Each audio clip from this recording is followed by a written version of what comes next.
میں ایک نرس تھی، گاؤں میں کلینک کھولا تو لوگ مجھے ڈاکٹر سمجھنے لگے۔ دولت کی لالچ میں خفیہ طور پر لڑکیوں کے ناجائز بچے بھی ضائع کروانے لگی۔ پھر مجھے ایک شادی شدہ شخص سے محبت ہو گئی۔ میں نے اس کی بیوی کو زہریلا انجیکشن لگا کر مار دیا اور اس سے شادی کر لی، مگر پہلی رات ایسا راز سامنے آیا کہ میرے پاؤں تلے زمین نکل گئی۔ میں شہر کے ایک بڑے ہسپتال میں نرس تھی اور میری زندگی کے کئی سال اسی سفید وردی میں گزرے تھے۔ شروع میں تو میں نے یہ نوکری سچائی اور ایمانداری کے ساتھ شروع کی تھی اور میرا مقصد صرف بیماروں کی خدمت کرنا تھا، لیکن وقت گزرنے کے ساتھ ساتھ انسانی لالچ میرے اندر گھر کرنے لگی۔ مجھے پیسے کمانے کا جنون سوار ہو گیا تھا۔ میں نے دیکھا کہ ہسپتال میں ایسے بہت سے راستے ہیں جہاں سے میں راتوں رات امیر بن سکتی ہوں۔ میں نے اپنے ضمیر کو مار دیا اور وہ کام کرنے لگی جس کی اجازت نہ قانون دیتا ہے اور نہ ہی انسانیت۔ سب سے پہلے میں نے الٹرا ساؤنڈ کی رپورٹوں میں لوگوں کو ان کے ہونے والے بچوں کا جینڈر بتانا شروع کیا، جو کہ سخت منع تھا، لیکن لوگ بیٹوں کی چاہ میں مجھے ہزاروں روپے دینے کو تیار ہو جاتے تھے۔ جب میرا حوصلہ بڑھ گیا تو میں نے اس سے بھی گھناؤنا کام شروع کر دیا۔ میں نے ہسپتال میں پیدا ہونے والے بچوں کو تبدیل کرنا شروع کر دیا تھا۔ اگر کسی غریب کے ہاں بیٹا پیدا ہوتا اور کسی امیر کے ہاں بیٹی، تو میں پیسوں کی خاطر ان بچوں کو آپس میں بدل دیتی تھی۔ مجھے ان ماؤں کی ممتا کا ذرا بھی خیال نہیں آتا تھا جن کی گود میں نے ہمیشہ کے لیے اجاڑ دی تھی۔ لالچ کی انتہا تو تب ہوئی جب میں نے معصوم جانیں لینا شروع کر دی۔ کچھ لوگ ایسے تھے جو بیٹی پیدا ہونے پر اسے بوجھ سمجھتے تھے۔ میں نے صرف چند ہزار روپوں کے عوض ان معصوم بچیوں کو دنیا میں آتے ہی ختم کر دیا تھا۔ ایک عورت کے سسرال والے صرف بیٹا چاہتے تھے اور جب اسے بیٹی ہوئی تو انہوں نے مجھے بھاری رقم دی کہ میں اس بچی کا قصہ تمام کر دوں۔ میں نے بڑی بے رحمی سے اس ننھی سی جان کا گلا گھونٹ دیا اور سب کو یہ کہہ دیا کہ بچہ مردہ پیدا ہوا تھا۔ میرے پاس دولت تو جمع ہونے لگی تھی، لیکن میرے دل سے سکون ختم ہو چکا تھا۔ ہر طرف خون کے دھبے تھے جو میری روح پر لگ چکے تھے، مگر میں رکنے والی نہیں تھی کیونکہ مجھے مزید پیسہ چاہیے تھا۔ اسی طرح یہ کالا دھندا چلتا رہا اور میں روزانہ انسانیت کا خون کرتی رہی۔ میرے پاس دولت تو آنے لگی تھی، لیکن خوف کی ایک لہر ہمیشہ میرے ساتھ رہتی تھی۔ میں نے سوچا تھا کہ میں بہت چالاک ہوں اور کوئی مجھے کبھی پکڑ نہیں پائے گا، لیکن قدرت کا اپنا ہی نظام ہے۔ ایک رات جب ہسپتال میں خاموشی چھائی ہوئی تھی اور زیادہ تر اسٹاف سو رہا تھا تو میرے پاس ایک کیس آیا جس میں ایک بہت امیر خاندان کے ہاں بیٹی پیدا ہوئی تھی، جبکہ اسی وقت ایک غریب عورت نے بیٹے کو جنم دیا تھا۔ میں نے موقع غنیمت جانا اور بھاری رقم کے عوض ان بچوں کو بدلنے کا فیصلہ کر لیا۔ میں نے بڑی احتیاط سے کمرے میں قدم رکھا اور بچوں کو اٹھا کر ان کی جگہ تبدیل کرنے لگی۔ مجھے لگ رہا تھا کہ کوئی مجھے نہیں دیکھ رہا، لیکن میری بدقسمتی کہ اس وقت وارڈ بوائے بشیر وہاں سے گزر رہا تھا۔ اس نے دروازے کی اوٹ سے مجھے یہ سب کرتے ہوئے دیکھ لیا۔ میں جیسے ہی کمرے سے باہر نکلی تو وہ میرے سامنے کھڑا تھا۔ اس کی آنکھوں میں حیرت اور غصہ تھا۔ میں نے اسے پیسوں کا لالچ دے کر خاموش کرنے کی کوشش کی، لیکن وہ ایک ایماندار آدمی تھا۔ اس نے میری ایک نہ سنی اور شور مچا دیا۔ دیکھتے ہی دیکھتے وہاں ہسپتال کا دوسرا عملہ بھی جمع ہو گیا اور بات جنگل میں آگ کی طرح پھیل گئی۔ مجھے اپنی جان بچانے کا کوئی راستہ نظر نہیں آ رہا تھا۔ وارڈ بوائے نے سیدھا جا کر ایڈمنسٹریشن کو شکایت کر دی اور ہسپتال کے بڑے ڈاکٹرز اور انتظامیہ وہاں پہنچ گئی۔ انہوں نے فوری طور پر ایک انکوائری کمیٹی بٹھا دی اور مجھے کمرے میں بند کر دیا گیا۔ میرے پیروں تلے سے زمین نکل گئی تھی کیونکہ اب یہ معاملہ صرف ہسپتال تک محدود نہیں رہا تھا، بلکہ انہوں نے پولیس کو بھی اطلاع دے دی تھی۔ مجھے پتا تھا کہ اگر میں پکڑی گئی تو میری پوری زندگی جیل میں گزرے گی۔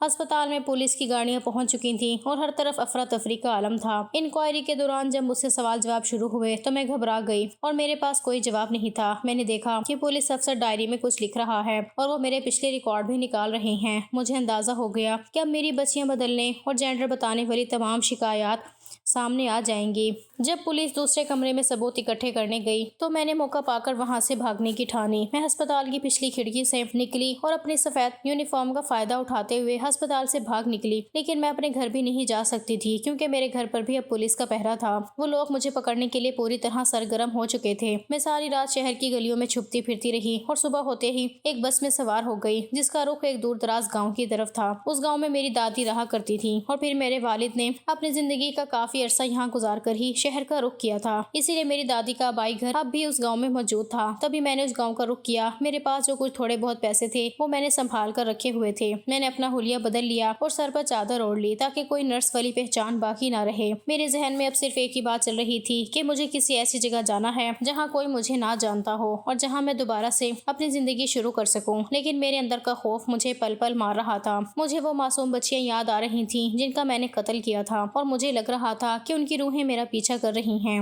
پولیس نے میرے گھر پر بھی چھاپا مارا ہوگا اور ہسپتال میں میری انکوائری ابھی بھی چل رہی ہوگی۔ میں اب ایک مفرور مجرم بن چکی تھی جس کا ٹھکانہ اب صرف اندھیری گلیاں یا انجان بستیاں تھیں۔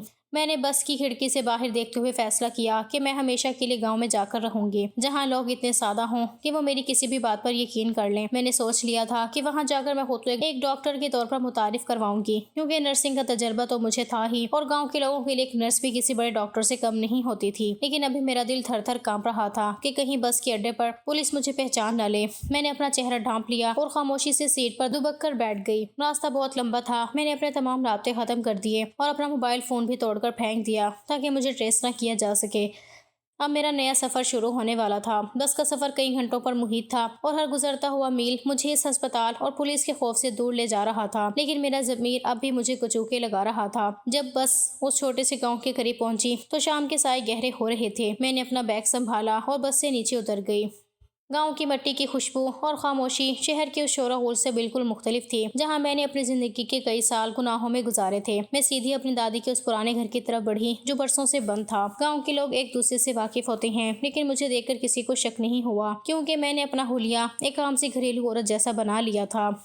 گھر پہنچ کر میں نے تالا کھولا تو ہر طرف مٹی اور جالا ہی جالا تھا۔ میں نے اس رات وہیں ایک کونے میں سر چھپایا اور اگلے دن سے اپنی نئی پہچان بنانے کا منصوبہ تیار کیا۔ میں نے گاؤں والوں میں یہ مشہور کر دیا کہ میں شہر کے ایک بہت بڑے ہسپتال سے ڈاکٹری پڑھ کر آئی ہوں اور اب اپنے آباء و اجداد کی خدمت کے لیے واپس لوٹی ہوں۔ چونکہ میرے پاس نرسنگ کا تجربہ تھا اور میں ادویات کے ناموں اور ان کے استعمال سے اچھی طرح واقف تھی، اس لیے مجھے خود کو ڈاکٹر ثابت کرنے میں زیادہ مشکل پیش نہیں آئی۔ میں نے اپنے گھر کے بیرونی کمرے کو ایک چھوٹے سے کلینک کی شکل دے دی اور وہاں چند ضروری ادویات اور طبی آلات سجا لیے۔ شروع میں تو لوگ ہچکچائے، لیکن جب میں نے ایک دو بیماروں کو انجیکشن لگائے اور ڈرپ لگائی تو ان کی طبیعت سنبھل گئی اور دیکھتے ہی دیکھتے پورے گاؤں میں یہ خبر پھیل گئی کہ شہر سے ایک بہت قابل ڈاکٹرنی آئی ہے جو ہر بیماری کا علاج جانتی ہے۔ گاؤں کے سادہ لوح لوگ جنہیں معمولی علاج کے لیے بھی میلوں دور شہر جانا پڑتا تھا، اب وہ میرے دروازے پر قطاریں لگا کر بیٹھنے لگے۔ وہ مجھے عزت کی نگاہ سے دیکھتے تھے اور مجھے باجی یا ڈاکٹر صاحبہ کہہ کر پکارتے تھے۔ انہیں کیا معلوم تھا کہ جس ہاتھ سے وہ شفا کی امید لگائے بیٹھے ہیں وہ ہاتھ کئی معصوم جانوں کے خون سے رنگے ہوئے ہیں۔ مجھے لوگوں کی اس معصومیت پر اندر ہی اندر ہنسی آتی تھی، لیکن میں نے اپنے چہرے پر ہمیشہ ایک ہمدردانہ نقاب سجائے رکھا۔ میں نے کلینک کی فیس بہت کم رکھی تاکہ زیادہ سے زیادہ لوگ میرے پاس آئیں اور میرے اثر و سوگ بڑھ جائیں، لیکن میرا اصل مقصد تو کچھ اور ہی تھا۔ میں جانتی تھی کہ صرف کلینک چلا کر میں وہ دولت جمع نہیں کر سکتی جس کا مجھے چسکا لگ چکا تھا۔ میں نے گاؤں کی دائیوں اور کچھ ایسی عورتوں سے رابطے بڑھانا شروع کیے جو ناجائز کاموں میں ملوث تھیں۔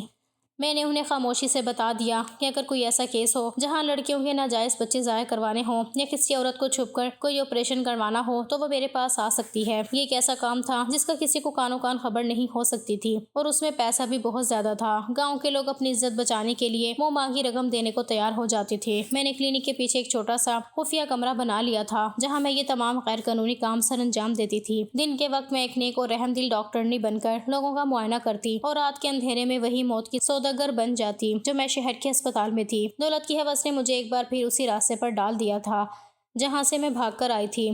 اب مجھے پولیس کا ڈر بھی کم ہونے لگا تھا کیونکہ اس دور دراز گاؤں تک کسی کی پہنچ نہیں تھی۔ میں نے سوچا تھا کہ میں یہاں کی ملکہ بن کر رہوں گی اور کوئی میرا کچھ نہیں بگاڑ سکے گا۔ لوگ میرے پاس اپنے دکھ کے لے کر آتے اور میں ان کے دکھوں کا سودا کرتی تھی۔ اگر کسی غریب گھرانے میں بیٹی پیدا ہونے والی ہوتی تو میں انہیں پہلے ہی ڈرا دیتی کہ بچہ ٹھیک نہیں ہے اور پھر پیسوں کے بدلے اسے ضائع کرنے کا مشورہ دیتی۔ میں نے انسانی جان کی قیمت لگانا شروع کر دی تھی اور میرا بینک بیلنس تیزی سے بڑھنے لگا تھا۔ میری زندگی اب بظاہر بہت پرسکون اور کامیاب نظر آتی تھی، لیکن میرے اندر کا انسان مکمل طور پر مر چکا تھا۔ مجھے نہ کسی کی آنکھوں سے فرق پڑتا تھا اور نہ ہی کسی کے آنسوؤں سے۔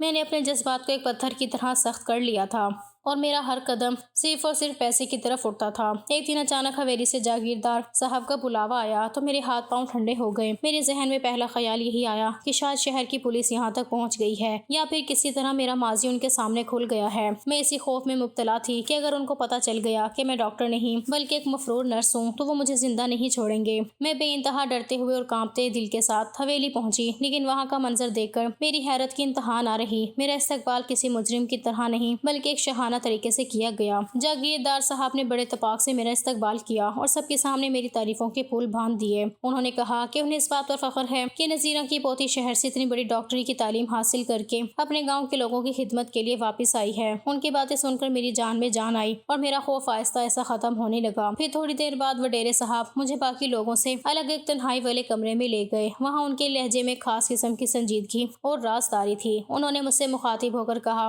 کہ دیکھو ڈاکٹر صاحبہ، اب تم یہاں آ گئی ہو تو تمہیں ہمارے لیے کچھ خاص کام کرنے ہوں گے۔ میں نے جب حیرت سے ان کی طرف دیکھا تو وہ کہنے لگے کہ ہمیں اکثر ایسے معاملات کا سامنا کرنا پڑتا ہے جن کا باہر پتہ نہیں چلنا چاہیے۔ ہم جس لڑکی کو بھی تمہارے پاس بھیجیں گے تم نے خاموشی سے اس کا بچہ ضائع کر دینا ہے اور اس بات کی کسی کو خبر نہیں ہونی چاہیے۔ ان کی یہ بات سن کر پہلے تو میں ہکا بکا رہ گئی، لیکن جیسے جیسے وہ اپنی بات کی وضاحت کرتے گئے مجھے سب سمجھ آنے لگا۔ وڈیرے صاحب کا گاؤں میں ایک جاہو جلال تھا، لیکن اس کے پیچھے ان کی سیاہ کاریاں چھپی ہوئی تھیں۔ وہ اکثر گاؤں کی غریب اور بے بس لڑکیوں کو اپنی ہوس کا نشانہ بناتے تھے۔ ان کا جب دل چاہتا وہ کسی بھی معصوم لڑکی کو زبردستی اٹھا کر اپنی حویلی لے آتے اور وہاں اس کی عزت پامال کرتے۔ وہ لڑکیاں ان کے خوف اور طاقت کی وجہ سے خاموش رہنے پر مجبور تھیں، اور اگر کبھی ان کی اس درندگی کے نتیجے میں کوئی لڑکی حاملہ ہو جاتی تو وہ اپنی بدنامی سے بچنے کے لیے اس بچے کو خاموشی سے ختم کروا دیتے تھے۔ اس کام کے لیے انہیں پہلے ہمیشہ شہر سے کسی ڈاکٹر کو بلوانا پڑتا تھا جو ان کے لیے خطرے اور زیادہ پیسوں کا باعث بنتا تھا، کیونکہ اس میں راز فاش ہونے کا ڈر رہتا تھا۔ اب چونکہ ان کی نظر میں ایک بڑی ڈاکٹر بن کر گاؤں میں رہ رہی تھی، اس لیے انہوں نے سوچا کہ میں ان کے لیے سب سے بہترین اور محفوظ ذریعہ ثابت ہو سکتی ہوں۔ انہوں نے مجھے بہت بڑی رقم کی پیشکش کی اور ساتھ ہی یہ وعدہ بھی کیا کہ وہ میرے کلینک اور میری جان کے تحفظ کو یقینی بنائیں گے۔ ان کی اس پیشکش نے میری لالچ کو ایک بار پھر جگا دیا۔ مجھے لگا کہ اب مجھے نہ تو پولیس کا ڈر رہے گا اور نہ ہی پیسوں کی کمی ہوگی، کیونکہ اب گاؤں کا سب سے طاقتور انسان میرا پشت پناہ بن چکا ہے۔ میں نے بغیر سوچے سمجھے ان کے ساتھ ہاتھ ملا لیا اور ان کی ہر گناہ میں برابر کی شریک بن گئی۔ مجھے اس بات کا ذرا بھی احساس نہیں ہوا کہ میں ان بے بس لڑکیوں کے ساتھ کتنی بڑی ناانصافی کرنے جا رہی ہوں۔ میرا ضمیر تو پہلے ہی مر چکا تھا، اب میں نے اپنی انسانیت کو بھی وڈیرے کے قدموں میں بیچ دیا تھا۔ اس دن کے بعد سے میرے کلینک پر رات کے اندھیرے میں حویلی کی گاڑیاں آنے لگیں اور میں وہ کالے دھندے کرنے لگی جن کی وجہ سے میں شہر سے بھاگ کر آئی تھی۔ دولت اب میرے گھر کی لونڈی بن چکی تھی۔ ایک رات جب گاؤں میں ہر طرف ہو کا عالم تھا اور کالی گھٹا چھائی ہوئی تھی، وڈیرے صاحب کے کارندے ایک نوجوان لڑکی کو بری طرح گھسیٹتے ہوئے میرے کلینک لائے اور اسے فرش پر ڈال کر بڑے رعب سے کہنے لگے کہ ڈاکٹر صاحبہ، بڑے سائیں کا حکم ہے کہ آج رات اس کا یہ گناہ ختم ہو جانا چاہیے۔ کل صبح ہونے سے پہلے پہلے اس کا بچہ ضائع کر دو اور صبح ہم اسے یہاں سے واپس لے جائیں گے۔ یہ کہہ کر وہ باہر پہرا دینے لگے۔ میں نے جب اس لڑکی کو اسٹریچر پر لٹایا تو وہ میرے پاؤں سے لپٹ گئی۔ اس کی آنکھوں سے آنسوؤں کا سمندر بہہ رہا تھا اور وہ سسکیاں لیتے ہوئے مجھ سے التجا کرنے لگی کہ اللہ کے واسطے مجھ پر رحم کریں، یہ بچہ ناجائز نہیں ہے، یہ بڑے وڈیرے صاحب کے چھوٹے بیٹے کی نشانی ہے۔ ہم نے شہر جا کر 1 سال پہلے خاموشی سے نکاح کیا تھا اور وہ مجھ سے بہت محبت کرتی ہیں۔ یہ بچہ ان کی مرضی سے میری کوکھ میں آیا ہے۔ میں نے ابھی انہیں یہ خوشخبری سنانی تھی کہ اس سے پہلے بڑے وڈیرے کو خبر ہو گئی اور انہوں نے مجھے یہاں مرنے کے لیے بھیج دیا ہے۔ وہ مجھ سے کہنے لگی کہ آپ بس ایک بار چھوٹے سائیں کو کسی طرح پیغام بھیج دیں، وہ خود آ کر مجھے اور اپنے بچے کو بچا لیں گے۔ وہ میرے آگے ہاتھ جوڑ رہی تھی اور گڑ گڑا رہی تھی کہ میں اس کے سہاگ کے نشانی کو ختم نہ کروں۔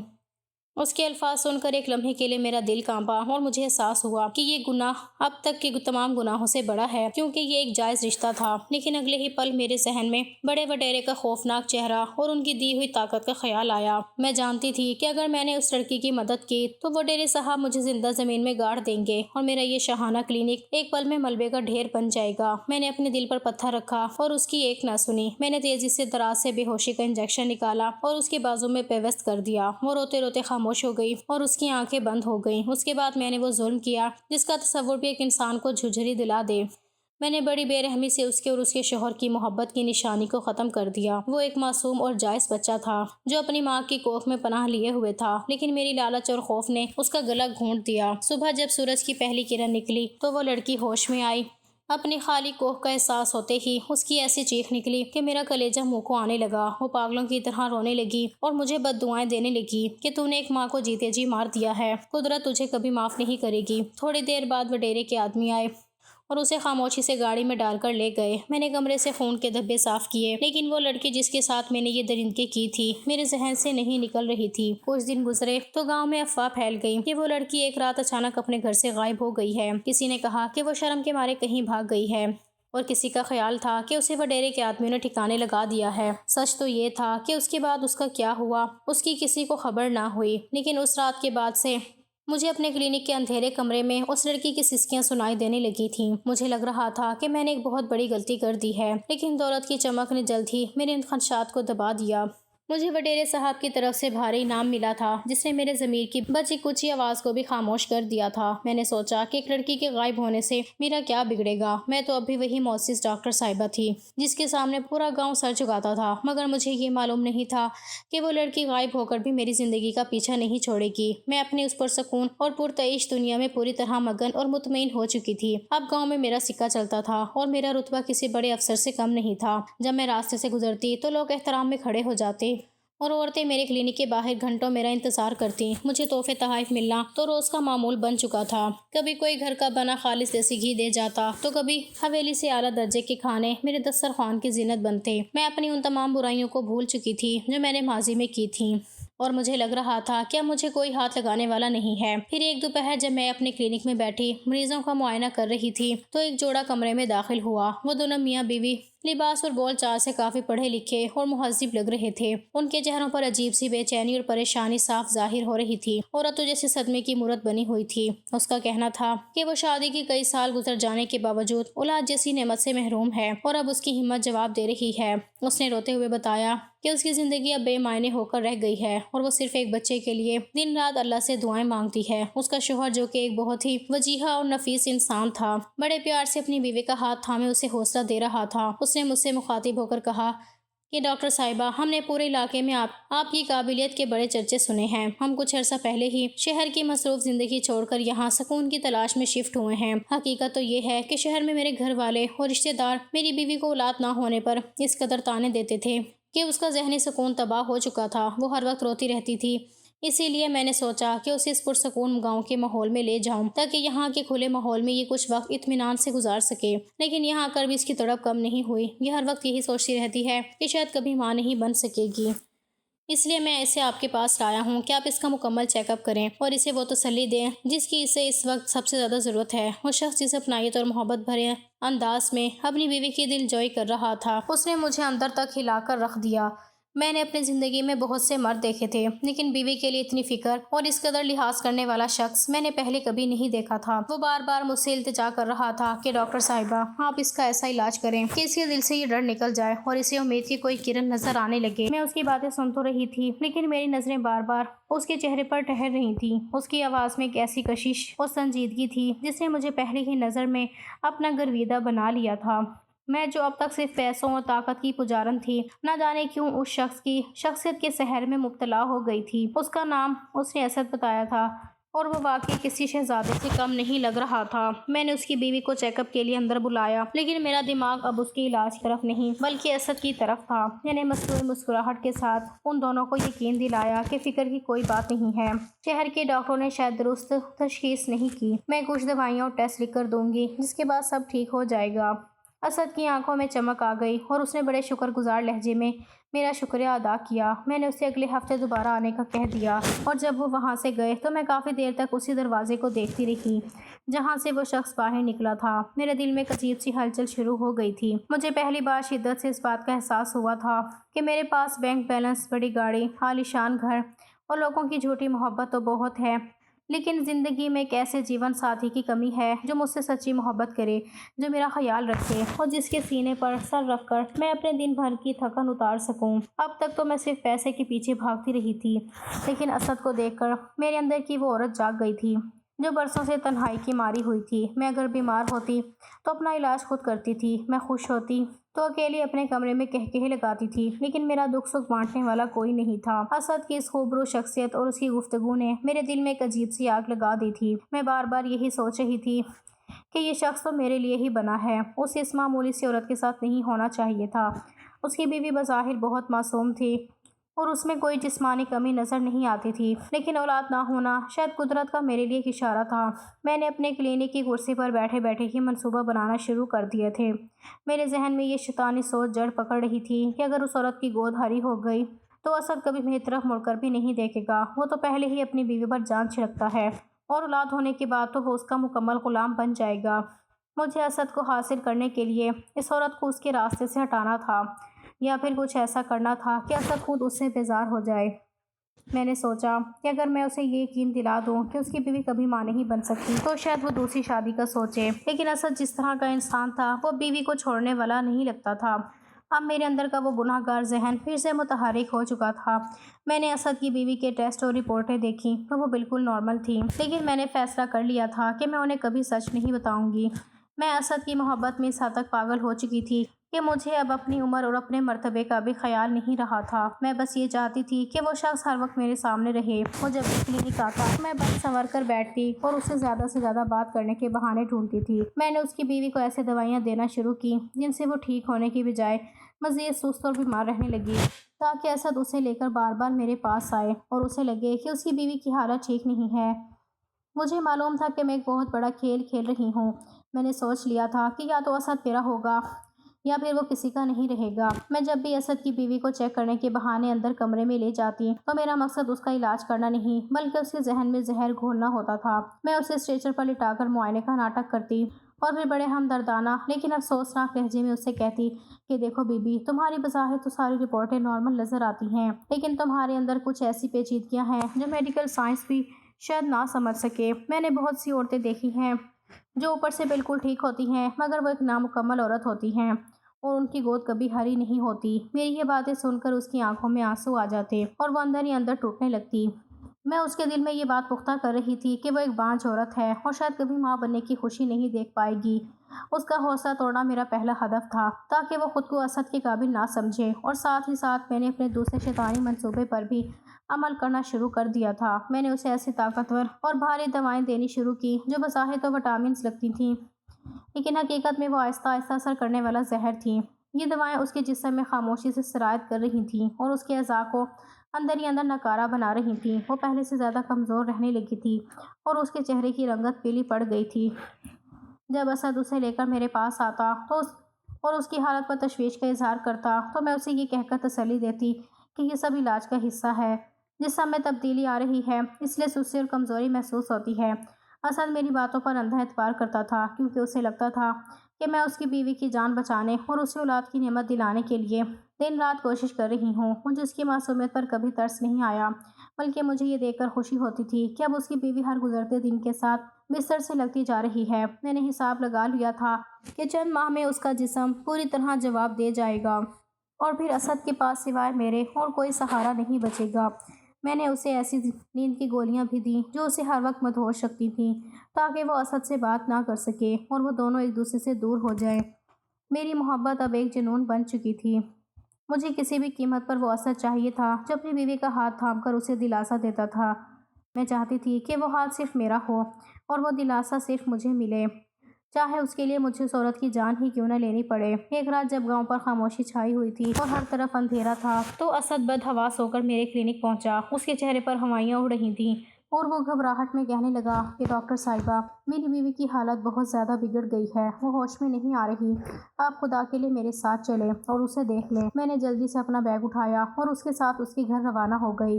وہاں پہنچ کر میں نے دیکھا کہ وہ میری دی ہوئی بھاری ادویات کے زیر اثر گہری غنودگی میں جا چکی تھی۔ اس کا سانس اکھڑ رہا تھا اور وہ بالکل بے جان پڑی تھی۔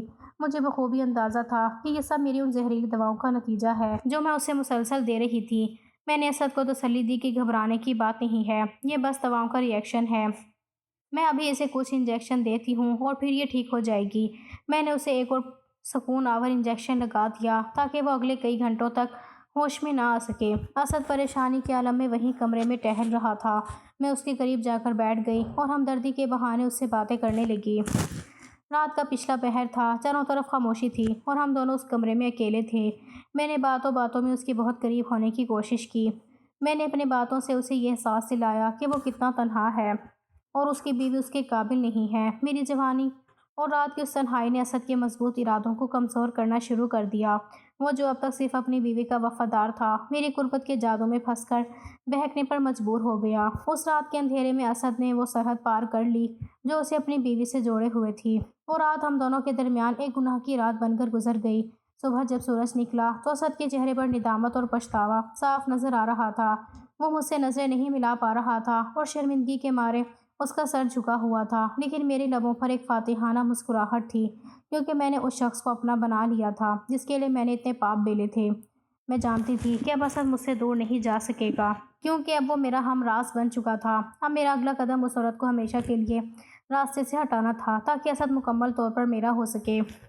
میں نے اس کی بیوی کی ادویات کی مقدار مزید بڑھا دی اور اس میں وہ مہلک زہر شامل کر دیا جو انسانی اعضاء کو آہستہ آہستہ ختم کر دیتا ہے۔ ایک ہفتے کے اندر ہی اندر اس عورت کا جسم زہر سے بھر گیا اور اس کے جگر اور گردوں نے کام کرنا چھوڑ دیا۔ اسد اسے تڑپتا دیکھ کر روتا رہا، لیکن میں نے اسے یہی یقین دلایا کہ یہ اس کی پرانی بیماری ہے جو اب لا علاج ہو چکی ہے۔ اور پھر ایک منحوس شام وہ عورت اس دنیا سے رخصت ہو گئی۔ اسد کی چیخیں اور اس کا دکھ دیکھ کر بھی میرا دل نہیں پگھلا۔ میں تو بس اس بات پر خوش تھی کہ اب میرا راستہ صاف ہو گیا۔ اس عورت کے جنازے پر پورا گاؤں رو رہا تھا، لیکن میں خاموشی سے اپنے کلینک میں بیٹھی اپنی جیت کا جشن منا رہی تھی۔ مجھے معلوم تھا کہ اسد اب اکیلا رہ گیا ہے اور اسے ایک سہارے کی ضرورت ہے، اور وہ سہارا صرف میں ہی بنوں گی۔ میں نے ایک ایک کر کے اپنے تمام مہرے صحیح جگہ پر رکھ دیے تھے، اور اب وہ وقت دور نہیں تھا جب میں اسد کی زندگی کی مالکن بننے والی تھی۔ بیوی کی موت کے بعد اسد جیسے بالکل ٹوٹ چکا تھا اور کئی دنوں تک اس کے گھر کا دروازہ نہیں کھلا۔ میں اپنے کلینک میں بیٹھی ہر وقت اسی کے بارے میں سوچتی رہتی تھی کہ اب وہ کیا کرے گا۔ پھر ایک شام وہ خود ہی میرے پاس چلا آیا۔ اس کی آنکھیں رو رو کر سرخ ہو چکی تھیں اور وہ اپنی بیوی کی یاد میں تڑپ رہا تھا۔ اس نے مجھ سے کہا کہ ڈاکٹر صاحبہ، مجھے ہر جگہ اس کا چہرہ نظر آتا ہے اور اس گھر کی دیواریں مجھے کاٹنے کو دوڑتی ہیں۔ میں اسے دلاسا دینے لگی اور باتوں باتوں میں نے وہ بات کہہ دی جس کا منصوبہ میں نے مہینوں پہلے بنایا تھا۔ میں نے اس کے سامنے خود سے شادی کی پیشکش کر دی۔ میں نے کہا کہ تم اکیلے زندگی نہیں گزار سکتے اور میں بھی تنہا ہوں، کیوں نہ ہم دونوں ایک ہو جائیں۔ میری یہ بات سن کر اسد کتنی ہی دیر سکتے کے عالم میں بیٹھا مجھے دیکھتا رہا۔ اسے شاید مجھ سے اس بات کی امید نہیں تھی۔ وہ بغیر کچھ کہے وہاں سے چلا گیا، اور اس کے جانے کے بعد میری بے چینی بڑھ گئی۔ میں 2-3 دن تک سخت غم میں مبتلا رہی۔ مجھے ڈر لگ رہا تھا کہ کہیں اسد انکار نہ کر دے یا اسے مجھ پر شک نہ ہو جائے۔ ان دنوں میں بھی میرا کالا دھندا جاری تھا۔ حویلی سے گاڑیاں آتی رہیں اور میں وڈیرے کے گناہوں کے ثبوت مٹاتی رہی۔ میرا ضمیر تو پہلے ہی مر چکا تھا، اس لیے مجھے ان کاموں سے کوئی فرق نہیں پڑتا تھا۔ 3 دن بعد اسد دوبارہ میرے پاس آیا اور اس بار اس کے چہرے پر ایک عجیب سی خاموشی تھی۔ اس نے میری پیشکش قبول کر لی تھی اور شادی کے لیے حامی بھر لی تھی۔ میری خوشی کا کوئی ٹھکانہ نہیں تھا۔ ہم نے بہت سادگی کے ساتھ نکاح کیا، جس میں گاؤں کے چند معزز لوگ اور وڈیرے کے خاص آدمی شریک ہوئے۔ ہر کوئی اس شادی پر بہت خوش تھا اور سب نے ہمارے لیے نیک تمناؤں کا اظہار کیا۔ گاؤں والوں کا کہنا تھا کہ ڈاکٹر صاحبہ اب ہمیشہ کے لیے ہمارے پاس ہی رہیں گی اور یہ گاؤں کی خوش قسمتی ہے۔ میں بھی بے انتہا خوش تھی کہ آخرکار میں نے اسے پا لیا ہے جس کے لیے میں نے اتنا خون خرابہ کیا تھا۔ اسد کی خاموشی مجھے تھوڑی عجیب لگ رہی تھی، لیکن میں نے سوچا کہ شاید وہ اب بھی اپنی پہلی بیوی کے غم میں ہے اور وقت کے ساتھ ساتھ سب ٹھیک ہو جائے گا۔ میں نے اپنے گھر کو دلہن کی طرح سجایا تھا اور آج میری زندگی کی سب سے بڑی رات تھی۔ میں نے وہ سب کچھ حاصل کر لیا تھا جس کا میں نے خواب دیکھا تھا، پیسہ، طاقت اور اب وہ شخص جس سے میں محبت کرتی تھی۔ لیکن مجھے یہ معلوم نہیں تھا کہ یہ خوشی صرف چند دنوں کی مہمان ہے اور قدرت نے میرے لیے وہ انجام لکھ رکھا ہے جس کا میں نے کبھی خواب میں بھی نہیں سوچا تھا۔ شادی کی تقریب ختم ہوئی اور مہمان رخصت ہو گئے۔